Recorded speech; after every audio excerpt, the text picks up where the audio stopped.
પાટણ શહેરમાં કાયદો અને વ્યવસ્થાની સ્થિતિ સામે સવાલો ઊભા કરતી એક ચોંકાવનારી ઘટના સામે આવી છે। સ્થાનિક એ ડિવિઝન પોલીસ સ્ટેશનમાંથી માત્ર 100 મીટરના અંતરે આવેલા એક બંધ મકાનને તસ્કરોએ નિશાન બનાવી ચોરીની ઘટનાને અંજામ આપ્યો છે। પોલીસની નાકની નીચે જ થયેલી આ ચોરીને પગલે સ્થાનિક રહીશોમાં ભારે અસલામતી અને ભયનો માહોલ ફેલાયો છે। મળતી માહિતી મુજબ પાટણ ખાતે રહેતા મુર્તુઝા ઝાકીરભાઈ સાલેનું મકાન બંધ હતું। તેઓ ગાંધીનગર હતા। પાડોશી દ્વારા ઘરના તાળા તૂટ્યા હોવાની જાણ કરાતા મકાન માલિક તાત્કાલિક પાટણ દોડી આવ્યા હતા। ઘરમાં તપાસ કરતા અંદરનો સામાન વેરવિખેર હાલતમાં મળ્યો હતો। તસ્કરો કબાટમાંથી અંદાજેથી 2000 થી 3000ની રોકડ રકમ તેમજ ચાંદીના સિક્કાની ચોરી કરીને ફરાર થઈ ગયા છે। ભોગ બનનારના જણાવ્યા અનુસાર મકાનની પાછળ નગરપાલિકા તરફ જતા રસ્તા પર મોડી રાત સુધી અસામાજિક તત્વોનો જમાવડો રહે છે। આ અગાઉ પણ આ વિસ્તારમાં 3 થી 4 વખત ચોરીના બનાવો બની ચૂક્યા છે।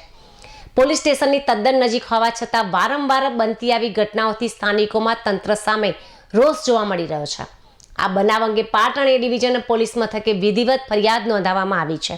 ઘટનાની જાણ થતાં જ પોલીસ કાફલો ઘટના સ્થળે પહોંચ્યો હતો અને ગુનો નોંધી તસ્કરોને ઝડપી પાડવા ચક્રો ગતિમાન કર્યા છે। આજે સવારે સામે સંધ્યાબેન વકીલ એ જાણ કરી કે તમારા ઘરમાં તાળું તૂટેલ છે, તો અમે ગાંધીનગરથી અહીંયા પાટણ આવ્યા અને જોયું તો ઘરના 2 તાળા તોડેલા હતા અને પછી પોલીસને જાણ કરી। પોલીસને જાણ કરતાં પોલીસનો સ્ટાફ હાજર હતો અને અંદર બધી વસ્તુ વેરવખેર કરી નાખી હતી। અંદાજે એક કબાટમાંથી 2-3 હજાર રૂપિયા અને આ અંદરના રૂમમાંથી 3-4 ચાંદીના સિક્કા ગયેલ છે।